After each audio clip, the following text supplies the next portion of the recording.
एक, दुई, तीन।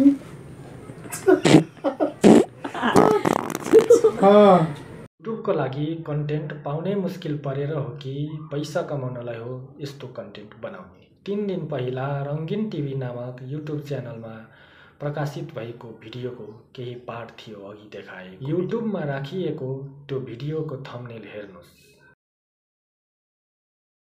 पटक पाद्ने मान्छे भेटिए पादेरै विश्व रेकर्ड राख्लान् त। अब त्यसको टाइटल हेर्नुहोस्, चकित पार्ने कला अरे। यही भिडियो बनाउने सर, त्यो कला होइन है, त्यो रोग हुन सक्छ। 149 200 माइक कहाँ राखेको छ हेर्नुहोस् त। उहाँ दृष्टिविहीन हुनुहुन्छ। उहाँको संवेदनशीलताको ख्याल नराखी यस्तो भिडियो बनाउनु कतिको उचित होला।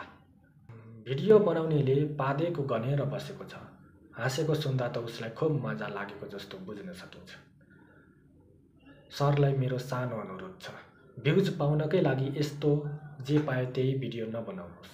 सक्नुहुन्छ भने उहाँलाई एकपल्ट अस्पताल लगिदिनुहोस्। उहाँमा केही समस्या हुन सक्छ, रोग हुन सक्छ। 220 पुग्यो। कति त हामीलाई गन्न बिर्स्यो। धेरै पार्यो।